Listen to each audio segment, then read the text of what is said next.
Era Dia dos Namorados, fevereiro de 2020, e as colinas de Hollywood brilhavam sob as luzes da cidade. Dra. Amy Harwick, uma mulher vibrante de 38 anos, parecia ter conquistado tudo: uma carreira de sucesso como terapeuta sexual e autora, um passado fascinante como modelo e dançarina, e uma legião de amigos leais. Naquela noite, ela celebrou a independência e a amizade em um show de burlesco, enviando uma última mensagem de texto às 01:02 da manhã, pedindo fotos de um sofá verde, onde estivera com as amigas. Ela não sabia, mas ao cruzar a porta de sua casa de estilo Tudor, a segurança do seu santuário já havia sido violada. O silêncio da madrugada foi subitamente rasgado por gritos de terror, que ecoaram até o andar de baixo, transformando uma noite de celebração em um mistério aterrorizante que deixaria Hollywood em choque.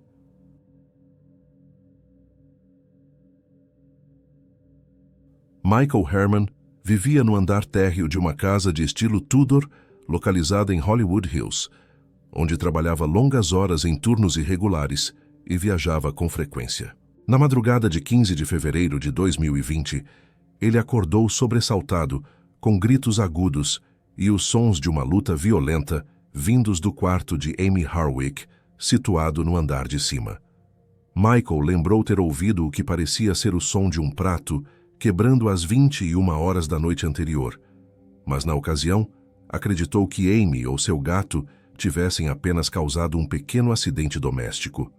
Contudo, às 1h10 da manhã, os ruídos tornaram-se alarmantes e inegáveis. Em um estado de pânico, ele buscou freneticamente por seu celular e chaves, mas foi incapaz de encontrá-los em seu quarto desordenado para pedir socorro imediato. Ele ouviu um estrondo pesado, sugerindo que corpos haviam sido lançados ao chão, seguido por sons de asfixia e tosse vindos de Amy. Michael gritou para tentar assustar o intruso, mas não obteve resposta. Sofrendo de uma crise de ciática e temendo que o invasor estivesse armado com uma pistola ou faca, Michael decidiu buscar auxílio externo. Ele saiu pelos fundos, escalou uma cerca de ferro alta com pontas de metal e acabou se ferindo gravemente, deixando marcas de sangue em sua própria roupa. Sem obter resposta ao bater nas portas dos vizinhos, ele finalmente encontrou um pedestre e usou o telefone emprestado para acionar a emergência às 1h14 da manhã. Os policiais da divisão de Hollywood chegaram ao local poucos minutos após o chamado desesperado de Michael Herman. Ao encontrarem Michael em estado de choque e trancado fora da residência, os oficiais Daniel Fisk e seu parceiro hesitaram momentaneamente, desconfiados da narrativa jumbled e confusa apresentada pelo homem ensanguentado. Convencidos pela insistência desesperada de Michael, que repetia para pularem a cerca, os policiais decidiram escalar o gradil para acessar a parte traseira do lote. No pátio de concreto dos fundos, os oficiais se depararam com uma cena chocante. Encontraram Amy Harwick caída em posição fetal diretamente sob a varanda do terceiro andar, após uma queda de aproximadamente 6 metros de altura. Amy apresentava ferimentos severos no rosto, marcas de agressão no pescoço e estava em um estado de inconsciência profunda. Embora não respondesse a estímulos, ela ainda exibia sinais vitais fracos e o que os oficiais descreveram como atividade convulsiva. Paramédicos da Unidade 82 iniciaram manobras intensas de reanimação, incluindo intubação, e transportaram Amy com urgência para o Hospital Cedars-Sinai. Lamentavelmente, o óbito de Amy foi confirmado oficialmente às 3h26 da manhã de 15 de fevereiro. Simultaneamente, na residência, a polícia realizou uma varredura tática em busca de um agressor oculto, mas encontraram a moradia vazia. No quarto principal, os investigadores localizaram uma seringa carregada com um líquido de cor âmbar deixada na varanda e sinais óbvios de que uma luta corporal violenta havia ocorrido no local.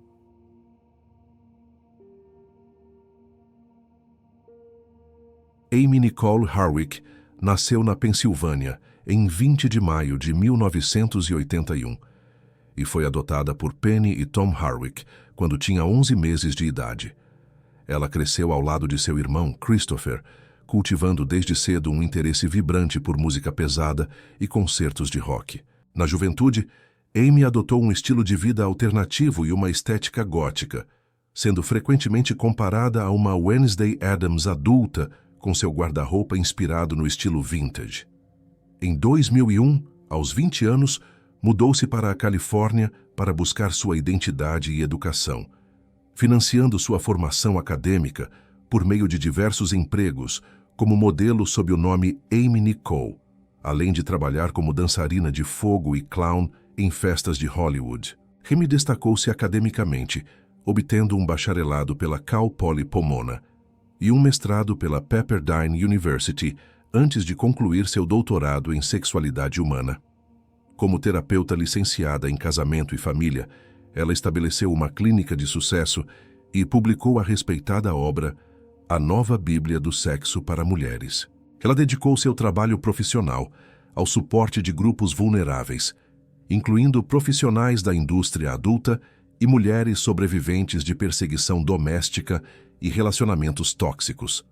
Sua visibilidade aumentou significativamente durante seu relacionamento com o apresentador Drew Carey, com quem ficou noiva em 2018, após um pedido de casamento em Paris. Embora o noivado tenha terminado de forma amigável no mesmo ano, Amy continuou a ser uma figura respeitada, cuidando de seu gato snowshoe siamese chamado Marquis e colecionando itens de taxidermia ética.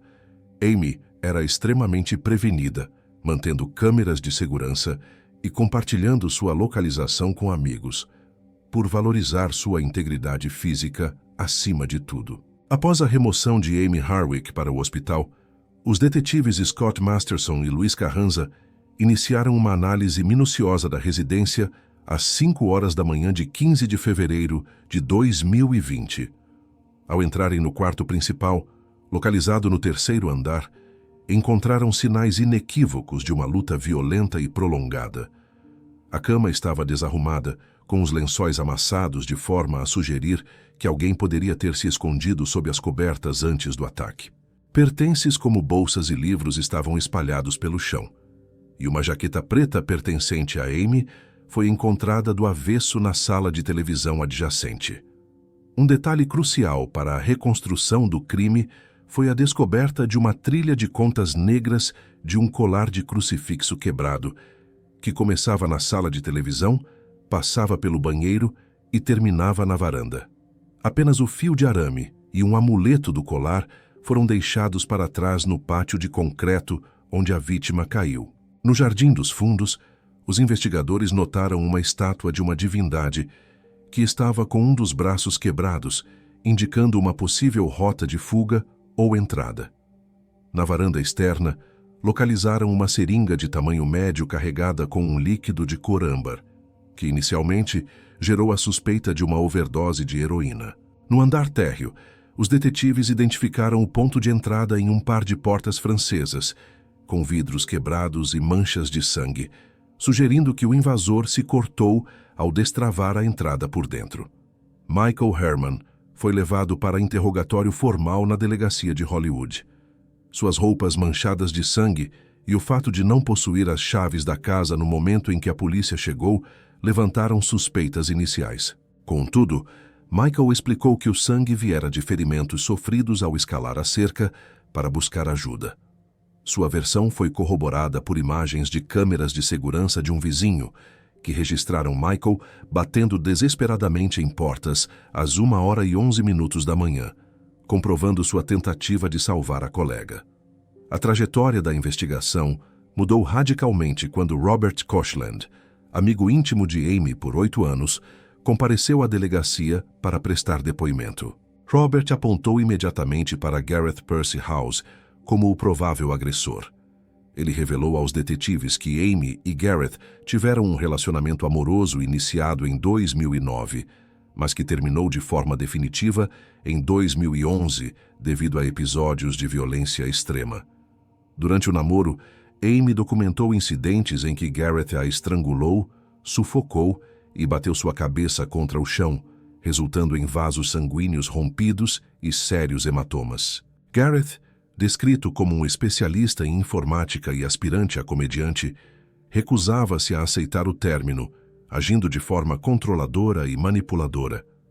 Amy obteve ordens de restrição contra ele em 2012, as quais vigoraram até abril de 2015.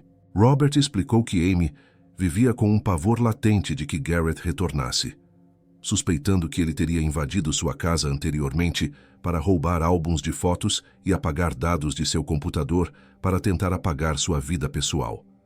Ela havia confidenciado a amigos próximos que Garrett era sua única fonte de medo real, chegando a afirmar que, se algo terrível acontecesse com sua integridade física, ele seria o único responsável. Com esses relatos, a polícia abandonou a teoria de que o crime poderia ter sido um assalto aleatório, para focar em um homicídio planejado, motivado por uma obsessão que já durava quase uma década.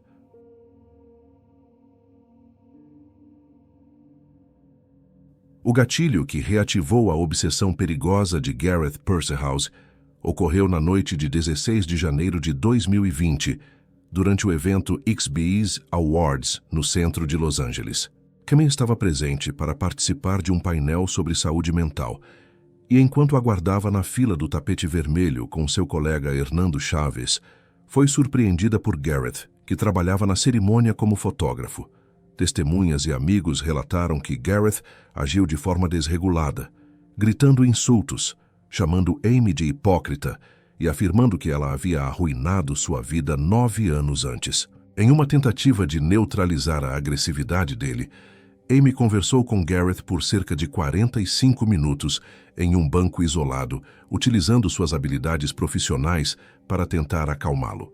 Naquela mesma madrugada, às 3h09 da manhã de 17 de janeiro, ela enviou um e-mail para si mesma com o assunto GP, detalhando o pavor sentido e descrevendo Garrett como alguém malicioso e focado em prejudicá-la.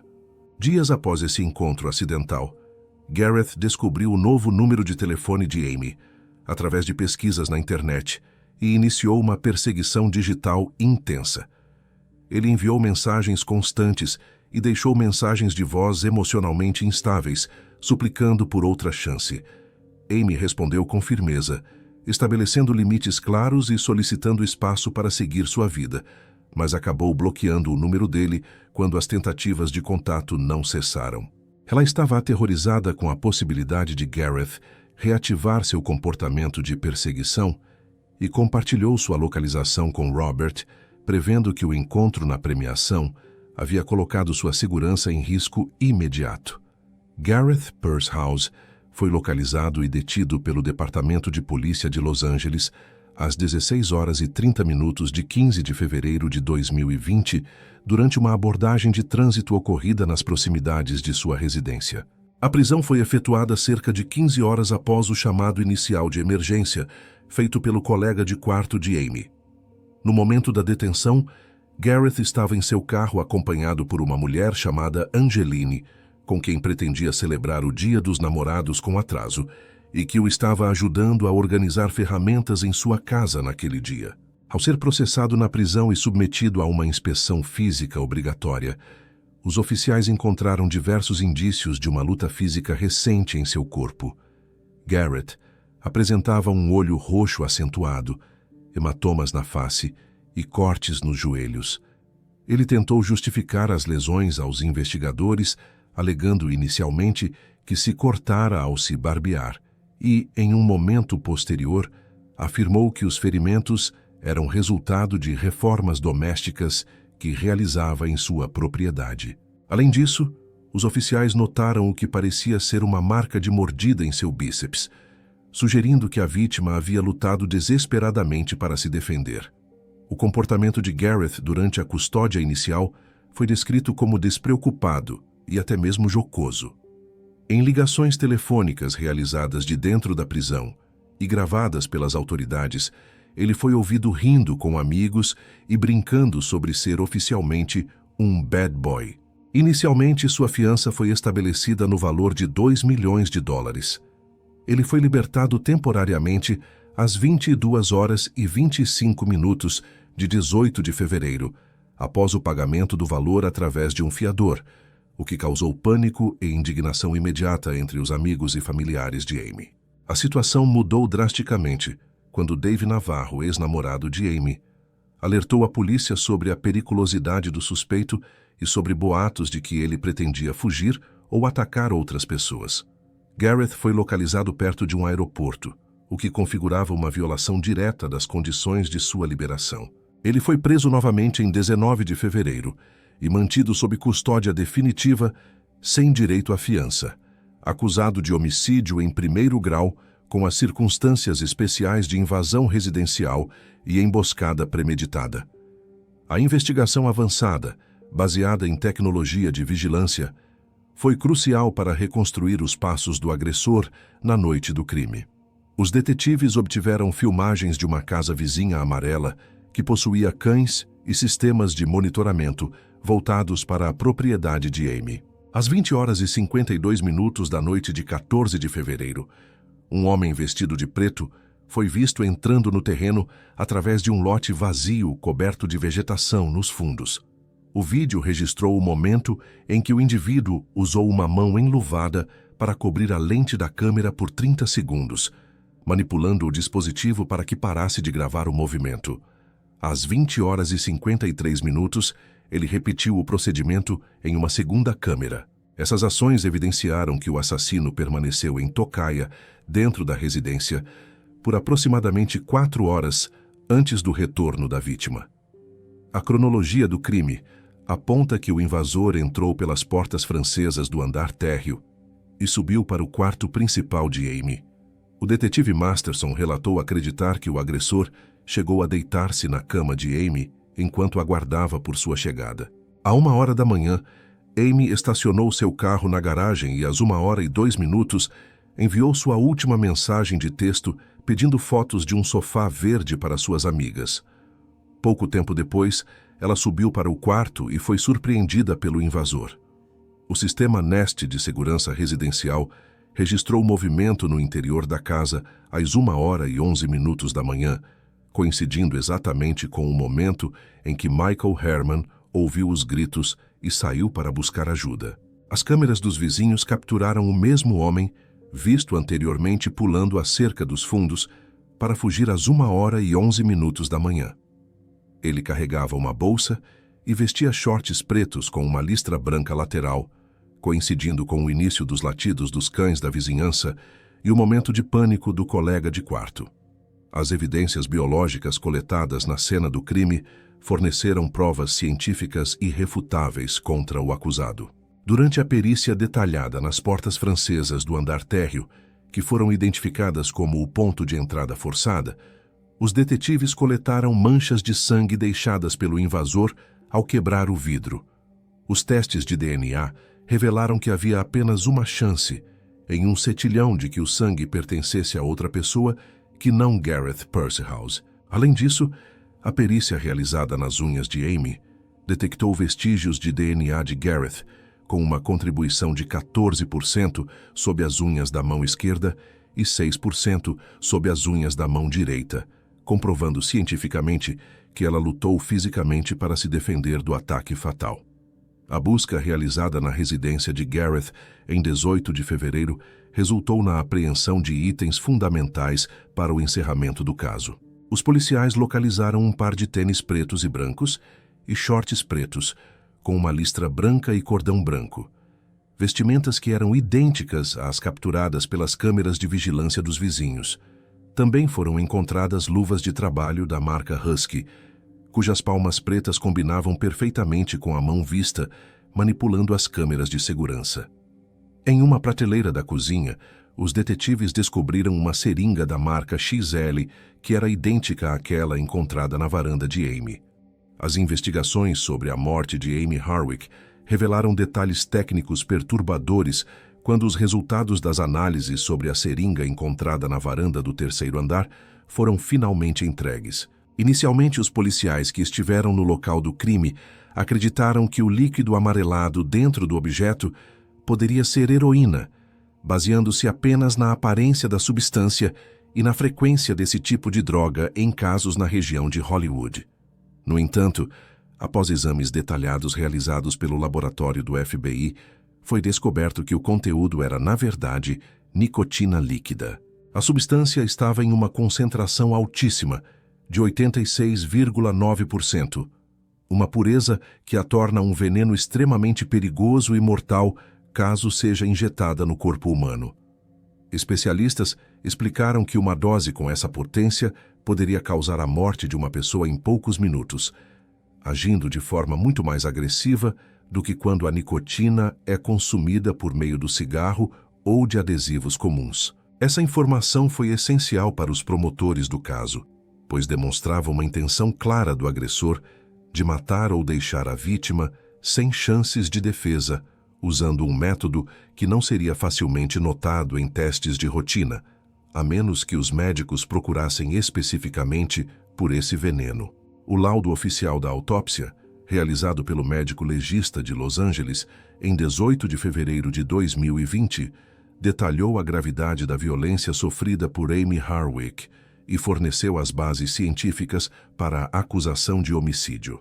O exame médico concluiu que a causa da morte foram ferimentos causados por força contundente na cabeça e no tronco, somados a sinais claros de estrangulamento manual. Durante o exame externo, o legista encontrou marcas profundas no pescoço de Amy e pequenas manchas de sangue nos olhos, conhecidas como petequias, que são indícios típicos de que alguém foi sufocado com extrema força física. Na parte interna, foram identificadas hemorragias nos músculos do pescoço, o que reforçou a teoria de que Amy foi estrangulada até ficar inconsciente ou talvez tenha morrido antes mesmo de cair da varanda. Além disso, Amy sofreu lesões graves em seus órgãos internos, como o cérebro e o fígado, e teve uma fratura muito séria na bacia devido à queda de aproximadamente 6 metros de altura no pátio de concreto. O corpo também mostrava ferimentos de defesa nas mãos e nos dedos, provando que ela lutou com todas as suas forças contra o invasor antes de ser jogada. Outro ponto fundamental do laudo foi o exame de toxicologia, que confirmou que Amy não tinha consumido álcool ou qualquer tipo de droga, estando totalmente sóbria no momento em que foi atacada em sua própria casa. Esse resultado foi muito importante para desmentir as ideias iniciais da polícia e as tentativas da defesa de sugerir que Amy poderia ter caído por estar tonta ou sob efeito de substâncias ilícitas. O médico legista afirmou que a morte foi um homicídio, causado pela agressão física prévia e pelo ato deliberado de lançar a vítima por cima da proteção da varanda. Amy foi declarada morta às 3h26 da manhã no Hospital Cedars-Sinai.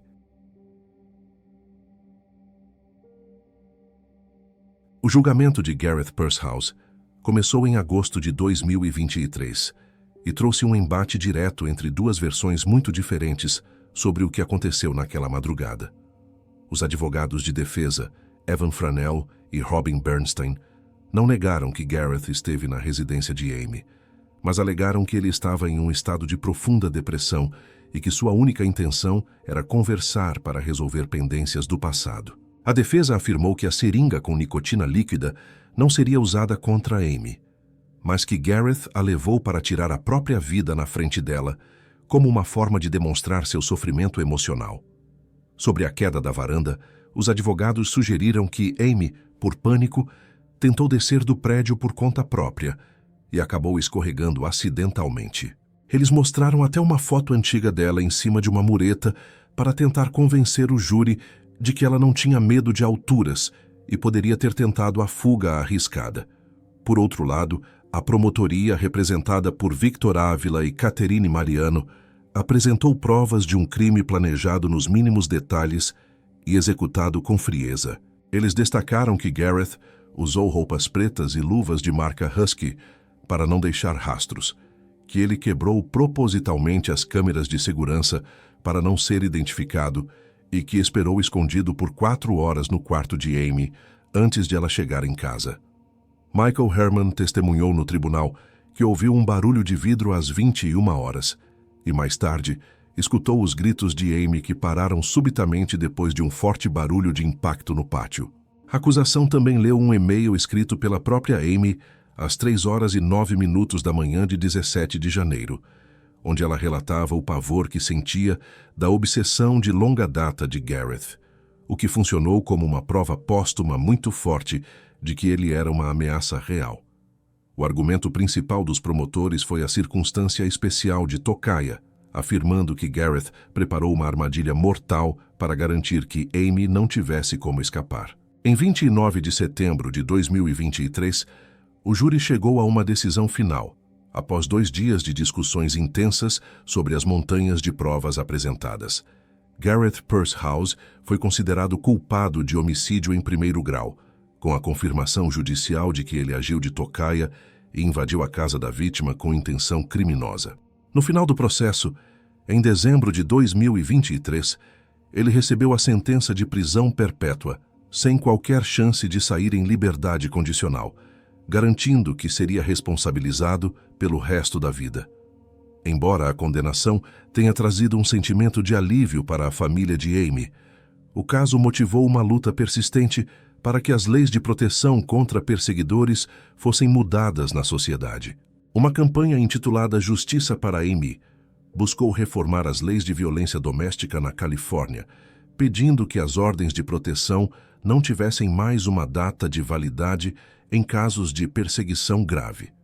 O objetivo dessa mudança era evitar que as vítimas precisassem ver seus agressores no tribunal a cada poucos anos para renovar os documentos de segurança. Além disso, os amigos e familiares de Amy defenderam a criação de um registro público de indivíduos condenados por stalking.